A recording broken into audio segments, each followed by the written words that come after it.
হাসপাতালে নার্সকে একা পেয়ে নার্সের সাথে যেভাবে কাজ করলাম বন্ধুরা, গল্পটি সম্পূর্ণ শুনলে আপনাদের মেশিন দিয়ে পানি চলে আসবে, আপনারা হাতের কাজ করতে বাধ্য হবেন, তাই হাতের কাজ করার আগে হাতের কাছে অবশ্যই টিস্যু রাখবেন। নমস্কার বন্ধুরা, আজকের এই গল্পে আপনাদের স্বাগতম। এই গল্পে আমি একটি ছেলের চরিত্রে আপনাদের সামনে হাজির হচ্ছি।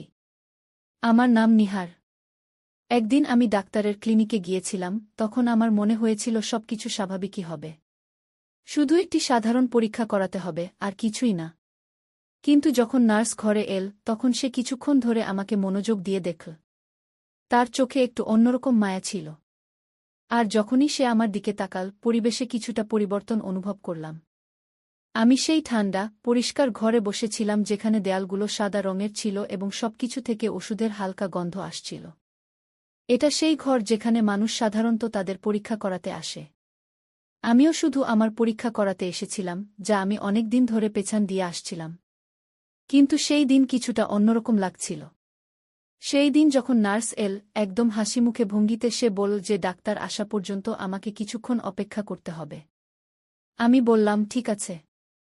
তখন আমি কিছুই আলাদা হওয়ার আশা করিনি। শুধু সেই পুরনো প্রশ্নগুলো, একটি ছোট্ট পরীক্ষা, এবং তারপর আমি আমার পথে। কিন্তু যখন সে কয়েক মিনিট পরে আবার ঘরে এল, তখন আমাদের মধ্যে আচরণে কিছুটা পরিবর্তন এসেছিল। সে যুবতী ছিল, প্রায় 2-5 বছরের কাছাকাছি। তার তীক্ষ্ণ দৃষ্টি এবং মারাত্মক হাসি যা আগে বেশ স্বাভাবিক মনে হয়েছিল, কিন্তু এখন যখন সে এল, তখন সে তার হাতে কাগজের প্রেসক্রিপশন নিয়ে দেখছিল। তার দৃষ্টি আমার উপর আগের চেয়ে বেশি পড়ছিল, যা আমার শরীরে একটু শিহরণ সৃষ্টি করছিল। আমি বিশ্বাস করতে পারছিলাম না যে এটা সত্যি নাকি ভ্রম। যাই হোক, আমার খুব ভালো লাগছিল। তারপর সে আমাকে বলল, আমাদের কিছু পরীক্ষা করতে হবে, আপনি প্রস্তুত? আমি মাথা নাড়লাম। তারপর আমি চেষ্টা করলাম নিজেকে স্বাভাবিক দেখাতে, কিন্তু ঘরে যে অদ্ভুত উত্তেজনা ছিল, তা এখন অনুভব হচ্ছিল। সে আমার কাছে এল এবং বিছানার পাশে দাঁড়াল। আর যখন সে আমার নাড়ি পরীক্ষা করার জন্য হাত বাড়াল, তখন তার আঙ্গুলগুলো হালকাভাবে আমার বাহু স্পর্শ করল। সেই স্পর্শ একদম নির্দোষ ছিল, কিন্তু কিছুক্ষণের জন্য একটু বেশি সময় ধরে থাকল এবং তা আমার ভেতরে এক অদ্ভুত অনুভূতি সৃষ্টি করল। তখন আমি তার দিকে তাকালাম এবং তার চোখে একটু পরিবর্তন দেখলাম, যেন সেও ঠিক সেই অনুভূতি অনুভব করছিল যা আমি করছিলাম। তারপর কিছুক্ষণ পরে সে বলল, ভালো, এখন তোমার প্যান্ট খুলে ফেলো, আমাকে আরও কিছু চেক করতে হবে। তার কণ্ঠস্বর এখনও নিচু ছিল, কিন্তু তাতে কিছু আলাদা ছিল যা আমি বুঝতে পারছিলাম না। আমি এক মুহূর্তের জন্য থমকে গেলাম, কারণ আমি ভাবিনি যে পরীক্ষা এত ব্যক্তিগত হবে। কিন্তু আমি তার কথা মানলাম। ধীরে ধীরে বাটন খুললাম এবং জিপ নিচে করলাম। তারপর আমার হৃদয় দ্রুত স্পন্দিত হতে লাগল, পরীক্ষার কারণে নয়, বরং এই কারণে যে আমি যা অনুভব করছিলাম তা তার দৃষ্টির কারণে ছিল। আর এখনও তার দৃষ্টি আমার উপরই ছিল। আমি তার দেখার ভঙ্গিতে এমন কিছু অনুভব করলাম যা ঘরের পরিবেশকে ভারী করে তুলছিল এবং আমার হৃদস্পন্দন বেড়ে গেল, যা আমি আশা করিনি। ঠিক তখনই আমি বিছানায় একটু নড়ে বসলাম, বুঝতে পারছিলাম না কিভাবে প্রতিক্রিয়া দেব, কি করব। কিন্তু যখন আমি উপরে তাকালাম, তখন তার চোখ আবার আমার চোখের সাথে মিলে গেল। এবার তার মুখের অভিব্যক্তিতে পরিবর্তন স্পষ্ট দেখা যাচ্ছিল। সে আমাকে একটু অন্যরকমভাবে দেখছিল, যেন তার আগ্রহ বেড়ে গেছে। আর যখন তার দৃষ্টি আমার কিছুটা খোলা প্যান্টের দিকে গেল, তখন আমার ভেতরে এক শিহরণ বয়ে গেল। ঠিক তখনই তার আঙ্গুলগুলো আবার আমার নাডি হালকাভাবে স্পর্শ করল। সেই স্পর্শ আমার ভেতরে এক উষ্ণতার ঢেউ বয়ে দিল। আমি এখানে চেক করে নিই, সে নিচু স্বরে বলল। এখন তার কণ্ঠস্বর আগের চেয়েও নিচু ছিল এবং তাতে এমন কিছু ছিল যা তাকে আরও আপন করে তুলছিল। বাইরে থেকে সে এখনও পেশাদার ডাক্তারি মনে হচ্ছিল, কিন্তু এখন আমাদের মধ্যে বাতাস যেন অন্য কিছু বলছিল, যেন কিছু অকথিত আমাদের মধ্যে ঝুলেছিল। এখন সে আরও কাছে ঝুঁকল এবং আমি তার উষ্ণ শ্বাস আমার ত্বকে অনুভব করতে লাগলাম, যা হালকা এবং নরম ছিল। তার আঙ্গুলগুলো সতর্কতার সাথে কাজ করছিল, কাপড়গুলোকে ঠিক সেই পরিমাণে সাজিয়ে নিচ্ছিল যাতে সে যা দেখতে চায় তা দেখতে পায়। কিন্তু যখন সে তা করল, তখন তার আঙ্গুলগুলো আমার ত্বকে এমনভাবে স্পর্শ করল যা পুরোপুরি চিকিৎসাগত মনে হচ্ছিল না। তখন আমার শ্বাস রুদ্ধ হয়ে এল, আমার হৃদস্পন্দন বেড়ে গেল এবং আমি নিজেকে শান্ত রাখার চেষ্টা করলাম। কিন্তু প্রতিটি মুহূর্তের সাথে এটি আরও কঠিন হয়ে উঠছিল। তার নিকটতা, তার শরীরের উষ্ণতা, সবকিছু এখন আরও বেশি অনুভব হচ্ছিল এবং আমার ভেতরে এক ধীর আগুন জ্বলতে শুরু করেছিল। তার চোখ আবার আমার চোখের সাথে মিলে গেল এবং কিছুক্ষণের জন্য আমরা দুজনেই কিছু বললাম না। সেই নীরবতায় এমন কিছু ছিল যা বাতাসকে আরও ভারী করে তুলছিল, যেন কোনো প্রশ্ন আমাদের মধ্যে ভাসছিল যা আমরা দুজনেই জিজ্ঞাসা করতে ভয় পাচ্ছিলাম। তখন সে ধীরে ধীরে বলল, তোমার শরীরে টান পড়েছে। সেই মুহূর্তে তার আঙ্গুলগুলো হালকাভাবে আমার উরু স্পর্শ করল, তার স্পর্শ নরম এবং আত্মবিশ্বাসে ভরা ছিল। কোনো কথা নেই, শুধু বিশ্রাম নাও। তার কথা যদিও সান্ত্বনাদায়ক ছিল, কিন্তু তার পিছনে এমন কিছু ছিল যা আমার হৃদস্পন্দন আরও বাড়িয়ে দিয়েছিল। আমি মাথা নাড়লাম, কিন্তু বিশ্রাম নেওয়াই এখন শেষ জিনিস ছিল যা আমি করতে পারতাম। কিন্তু তার স্পর্শ এবং তার দৃষ্টিভঙ্গির কারণে আমি আরও বেশি অস্থির হয়ে উঠলাম। ঠিক তখনই তার আঙুলগুলি আবার আমাকে স্পর্শ করতে শুরু করলে আমার ভিতর একটি উষ্ণতা ছড়িয়ে পড়ল, এবং আমি জানতাম যে সে এটি অনুভব করেছে, কারণ সেই মুহূর্তে তার শ্বাস কিছুটা দ্রুত হয়ে গিয়েছিল এবং তার দৃষ্টি আমার অর্ধখোলা ঠোঁটের উপর আটকে গিয়েছিল, যেন সে কিছু বলতে যাচ্ছিল। কিন্তু সে কিছু বলল না।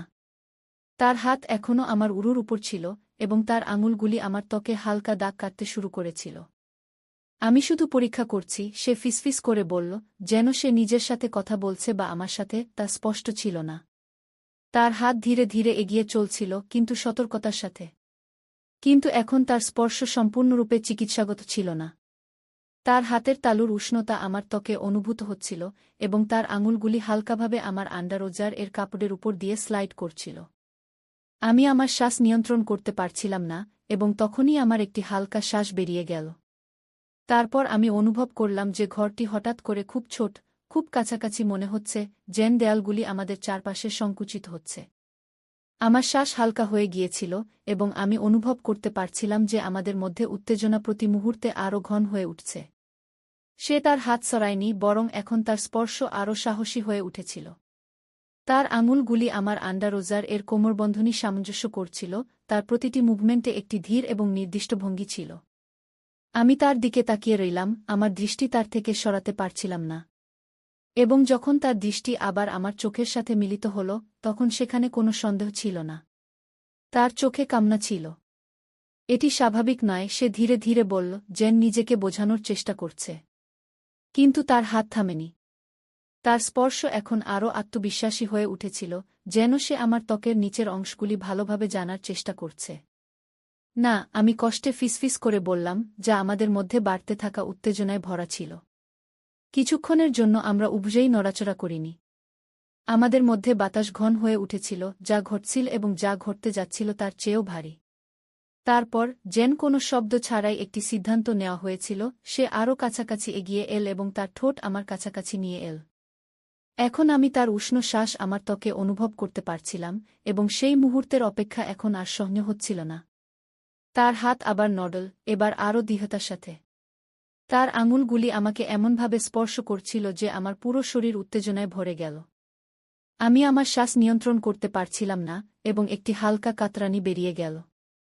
আমার শ্বাস ছোট ছোট হতে শুরু করল, কিন্তু এখন নিজেকে থামানো অসম্ভব ছিল। আমি অনুভব করলাম যে তার চুম্বন আরও গভীর হচ্ছিল, তার স্পর্শ আরও শক্তিশালী হয়ে উঠছিল।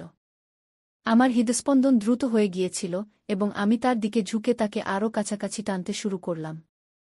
তার শরীরের উষ্ণতা আমার শরীরের সাথে সংঘর্ষ করছিল, এবং সেই শীতল চিকিৎসাগত পরিবেশের অনুভূতি যেন অদৃশ্য হয়ে গিয়েছিল। এখন শুধু আমাদের মধ্যে বাড়তে থাকা সেই ঘনিষ্ঠতা ছিল, যা প্রতি মুহূর্তে আরও গভীর হয়ে উঠছিল। তার শ্বাস দ্রুত হচ্ছিল, এবং তার ঠোঁট আমার মুখ থেকে গলার দিকে চলে গেল, যেখানে সে হালকা এবং উষ্ণ চুম্বনের একটি সিরিজ তৈরি করল। আমার ত্বকে একটি অদ্ভুত স্পন্দন হচ্ছিল।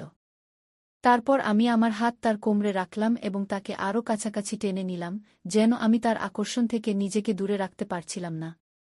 প্রতিটি স্পর্শ, প্রতিটি নড়াচড়া যেন একটি প্রতিশ্রুতি ছিল, একটি অকথিত কামনা যা আমরা কখনো ভাবিনি কিন্তু এখন সম্পূর্ণরূপে তার নিয়ন্ত্রণে ছিল। আমার এটি করা উচিত নয়, সে ধীরে ধীরে বলল, তার কণ্ঠ আমার ত্বকে হালকাভাবে স্পর্শ করছিল। কিন্তু তার কণ্ঠে কোনো দ্বিধা ছিল না। সে থামার কোনো ইচ্ছা দেখায়নি। তার কথাগুলি এই মুহূর্তটিকে আরও গভীর করে তুলেছিল, যেন আমরা দুজনেই এমন একটি সীমানা অতিক্রম করছি যেখান থেকে ফিরে আসা সম্ভব নয়। এবং এখন আমি নিজেকে থামাতে পারছিলাম না। তার হাত ধীরে ধীরে নিচের দিকে এগিয়ে চল, এবং যখন সে আমাকে স্পর্শ করল, তার স্পর্শ নরম এবং গভীর ছিল, যা থেকে আমার মুখ থেকে একটি হালকা শ্বাস বেরিয়ে গেল। আমার শরীরের প্রতিটি অংশ যেন জেগে উঠেছিল এবং তার আঙুলগুলি আমাকে এমন আনন্দে ভরে দিয়েছিল যা আমি সহ্য করতে পারছিলাম না। তার আঙুলগুলি আমার শরীরের উপর ধীরে এবং চিন্তাভাবনা করে দাগ কাটছিল, যেন আমাকে উত্ত্যক্ত করছে, আমাকে পরীক্ষা করছে। অপেক্ষা অসহনীয় হয়ে উঠেছিল। প্রতিটি মুহূর্ত যেন টেনে নিচ্ছিল এবং আমি আমাদের মধ্যে বাড়তে থাকা উত্তেজনা অনুভব করতে পারছিলাম। তুমি এটিকে থামানো কঠিন করে তুলছ, আমি ধীরে এবং স্বাভাবিক কণ্ঠে বললাম, আমার শব্দগুলি কষ্টে বেরিয়ে আসছিল। আমি তার হাসি আমার গলায় তার নিঃশ্বাসের উষ্ণতা অনুভব করছিলাম, যা নরম এবং গরম ছিল, এবং সে এখনও আমার ত্বককে গভীরভাবে পর্যবেক্ষণ করছিল। আমি এখন থামার চেষ্টা করছিলাম না। তার ফিসফিসানোর কোনো উপায় ছিল না, শুধু এগিয়ে যাওয়া, সেই আকাঙ্ক্ষায় ডুবে যাওয়া যা আমাদের দুজনকে আটকে ফেলেছিল।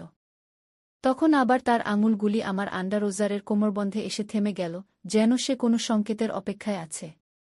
তার চোখে সেই কাঁচা আকাঙ্ক্ষা ছিল যা আমার শরীরে ছুটে বেড়াচ্ছিল। আমি মাথা নেড়ে তাকে জানিয়ে দিলাম যে এটা ঠিক আছে, যে আমিও ঠিক ততটাই চাই যতটা সে চাইছিল। যেই তার আঙুলগুলি নিচে নামল এবং সে আমাকে স্পর্শ করল, আমার শরীরে বিদ্যুতের মতো একটি তরঙ্গ ছুটে গেল এবং আমার সমস্ত শরীর তার স্পর্শের প্রতি প্রতিক্রিয়া জানাতে শুরু করল। আমার নিঃশ্বাস আটকে গেল এবং আমি নিশ্চিত ছিলাম যে সে এটা অনুভব করেছে। তার আঙুলের আত্মবিশ্বাস আমার হুঁশ উড়িয়ে দিয়েছিল। তার প্রতিটি চলন চিন্তাভাবনা করে করা হয়েছিল এবং সে আমার শরীরে সুখের তরঙ্গ ভরে দিয়েছিল। আমার হাত তার কোমরে শক্ত হয়ে লেগে গেল এবং আমি তাকে আরও কাছে টেনে নিলাম। এখন নিজেকে তার স্পর্শ থেকে বাঁচানো অসম্ভব ছিল। আমাদের মধ্যে বাতাস অপেক্ষায় ভারী হয়ে গিয়েছিল। প্রতিটি নিঃশ্বাস গভীর হচ্ছিল এবং প্রতিটি মুহূর্ত আমাদের উপর সেই কাজের বোঝা চাপিয়ে দিচ্ছিল যা আমরা করছিলাম। আমি তার নাড়ি আমার আঙুলের নিচে অনুভব করতে পারছিলাম, যা আমার নিজের হৃদস্পন্দনের মতো দ্রুত স্পন্দিত হচ্ছিল। যেন আমাদের মধ্যে তীব্রতা প্রতি মুহূর্তে বাড়ছিল। তুমি এসব করে আমাকে পাগল করে দিচ্ছ, আমি কর্কশ কণ্ঠে বললাম। কিন্তু সে শুধু হাসল। তার ঠোঁট আমার কানে হালকা করে স্পর্শ করল এবং তার আঙুলগুলি ধীরে ধীরে একটি তালে চলতে থাকল। সে ভালোই জানত সে কি করছে এবং আমার মাথায় শুধু তারই অনুভূতি ছিল। তার হাতের স্পর্শ এবং তার শরীরের আমার সাথে ঘর্ষণ। এটা ভালো, সে হেসে ফিসফিস করল। তার কণ্ঠে যে আনন্দ ছিল তা স্পষ্ট শোনা যাচ্ছিল, যেন সে আমার প্রতিক্রিয়ায় অত্যন্ত সন্তুষ্ট। তার ঠোঁট আবার আমার ঠোঁটে এল, একটি গভীর, উত্তপ্ত চুম্বন নিয়ে যা আমাকে নিঃশ্বাসহীন করে দিল। আমার সমস্ত শরীর সেই তীব্রতায় কাঁপছিল। আমার মনে হচ্ছিল আমি নিজের উপর নিয়ন্ত্রণ হারাচ্ছি। সেই ধীর, স্থির জ্বালা এখন আরও বাড়ছিল, কিছু এত জোরালো যে আমি তা থামাতে পারছিলাম না। প্রতিটি স্পর্শ, প্রতিটি চুম্বন আমাকে কিনারার দিকে ঠেলে দিচ্ছিল এবং আমি অনুভব করছিলাম যে সেও এটা বুঝতে পেরেছে। তার আঙুলগুলি এখন আরও দ্রুত চলতে শুরু করল। তার শরীর আমার সাথে আরও শক্ত করে লেগে গেল এবং আমি জানতাম যে আমরা দুজনই এই মুহূর্তে একে অপরের মধ্যে হারিয়ে গেছি। তার আঙুলের তীব্রতা, তার ঠোঁটের আমার ত্বকে ঘুরে বেড়ানো, তার নিঃশ্বাসের নরম শব্দ, এসব কিছুই অনেক বেশি হচ্ছিল। আমার শরীর সম্পূর্ণভাবে তার স্পর্শের কাছে আত্মসমর্পণ করেছিল, সেই তীব্রতা এবং সেই অকথ্য ইচ্ছার কাছে যা আমাদের দুজনকে তার কবজায় নিয়ে গিয়েছিল। আমি অনুভব করতে পারছিলাম যে আমার ভেতরের টানের রশি এখন খুব শক্ত হয়ে গেছে, ভেঙে পড়ার জন্য প্রস্তুত, এবং আমি খুব কাছাকাছি ছিলাম। তখন সে আমার কানের কাছে এল। তার কণ্ঠ ফিসফিস করছিল, ছেড়ে দাও, আমি এটা অনুভব করতে চাই কি। তার এই শব্দই যথেষ্ট ছিল এবং একটি হালকা কাতরতার সাথে আমি নিজেকে সম্পূর্ণভাবে সেই মুহূর্তে হারিয়ে যেতে দিলাম। আমার ভেতরের সমস্ত টান এক ঝটকায় ভেঙে গেল এবং সুখের তরঙ্গ আমার উপর দিয়ে উথলে পড়ল। আমার সমস্ত শরীর কাঁপছিল, প্রতিটি পেশি শক্ত হয়ে গিয়েছিল এবং আমি সম্পূর্ণভাবে সেই তীব্রতাকে আমার উপর আধিপত্য বিস্তার করতে দিলাম। আমার নিঃশ্বাস দ্রুত এবং অনিয়মিত হয়ে গিয়েছিল, যেন সেই অনুভূতি আমাকে সম্পূর্ণভাবে ঘিরে ফেলেছে। সে আমাকে তার কাছাকাছি শক্ত করে ধরে রেখেছিল। তার আঙুলগুলি এখনও হালকা করে চলছিল, আমাকে ধীরে ধীরে এই সুখদ অনুভূতি থেকে বের করে আনছিল। তার ঠোঁট আমার গলা, গাল এবং ঠোঁটে নরম চুম্বন দিচ্ছিল। আমি তার গরম, স্থির নিঃশ্বাস অনুভব করতে পারছিলাম যখন সে ধীরে ধীরে আশ্বাসভরা শব্দ বলছিল। তার শরীর আমার সাথে শক্ত করে লেগেছিল, যেন আমরা দুজন একে অপরের মধ্যে মিশে গেছি। সেই মুহূর্তের পরে ঘরে একটি অদ্ভুত নিস্তব্ধতা ছিল। সেই টান এখন অদৃশ্য হয়ে গিয়েছিল এবং তার বদলে আমাদের মধ্যে একটি অকথিত কিন্তু গভীর বোঝাপড়া এসে গিয়েছিল। আমি টেবিলের দিকে পিছনে হেলিয়ে আমার নিঃশ্বাস নিয়ন্ত্রণ করার চেষ্টা করছিলাম যখন সে এখনও কাছে দাঁড়িয়েছিল। তার হাত আমার বুকের উপর হালকা করে ঠেকানো ছিল। তারপর তার চোখ আমার সাথে মিলিত হল এবং তখন সে লজ্জা পেল, যার পরে সে আমার বুককে শক্ত করে চেপে ধরল। বেশ কিছুক্ষণ আমরা দুজনেই কিছু বলিনি। আমাদের মধ্যে নিস্তব্ধতা এখন শান্তিতে ভরা ছিল, সেই গুরুভার অনুভূতিতে যা আমরা এইমাত্র একে অপরের সাথে ভাগ করেছি। আমার এটা করা উচিত ছিল না, সে ধীরে ধীরে বলল, তার কণ্ঠে হালকা দোলা ছিল। কিন্তু আমি মাথা নেড়ে তাকে চুপ করিয়ে দিলাম। তার মুখ হালকা করে স্পর্শ করতে গিয়ে আমার কোনো আফসোস ছিল না যে হ্যাঁ, আমি ধীরে ধীরে বললাম, এবং এটি সত্য ছিল। পরিস্থিতি যাই হোক না কেন, যা কিছু ঘটেছিল তাতে আমার কোনো আফসোস ছিল না। সে আমাকে যে অনুভূতি দিয়েছিল তা এমন কিছু ছিল যা আমি কখনই ভুলতে পারব না। তখন তার চোখে নরমতা এলো